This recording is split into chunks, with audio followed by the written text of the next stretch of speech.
Dans cette entreprise d'Halluin, on tisse des kilomètres d'étoffe depuis 1835.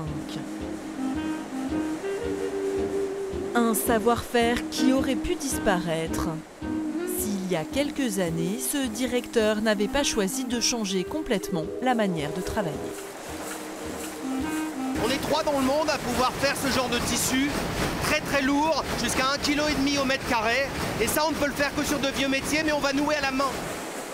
Du haut de gamme, du 100% lin, made in France et une diversification de modèles, de couleurs et de clients grâce à un site internet pour les particuliers.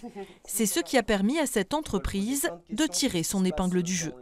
Le lin est la fibre écologique par excellence qui n'a que des côtés vertueux. Et aujourd'hui, ce que nos consommateurs attendent, c'est bien ça, c'est d'être capable de dire aujourd'hui d'où vient votre lin, où il est fait, où il est produit, comment il est fabriqué. Les gens veulent savoir ce qu'ils mangent, ce qu'ils ont dans leur assiette, mais ils veulent aussi savoir ce qu'ils portent, ils veulent aussi savoir ce qu'ils mettent chez eux.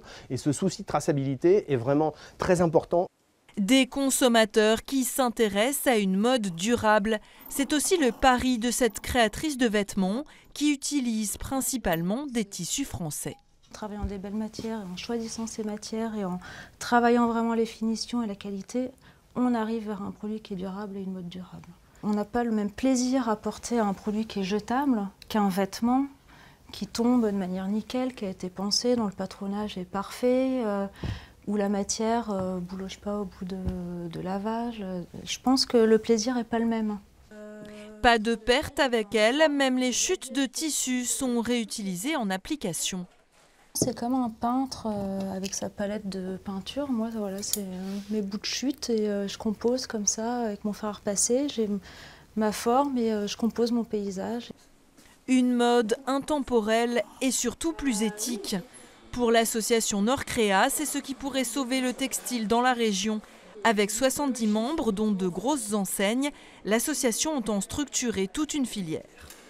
Ma conviction, et puis à peu près toutes les enquêtes consommateurs le montrent, c'est que ça va devenir complètement incontournable. C'est-à-dire les enseignes qui ne seront pas durables, dans 5 ou 10 ans, elles ne seront plus là. Il faut trouver des moyens de le faire. Ce n'est pas si facile. Il faut tester, il faut expérimenter, il faut regarder, il faut trouver des nouvelles matières. Tous les stocks invendus qui dorment autour de nous dans les entrepôts des grandes enseignes, c'est une mine d'or. À nous de trouver justement comment les transformer, comment les réutiliser. Et ça crée de l'emploi local. C'est ainsi que dans cet atelier de Nord-Créa, des couturières en insertion customisent des vêtements invendus, une manière de recycler ces produits qui auraient pu finir à la poubelle.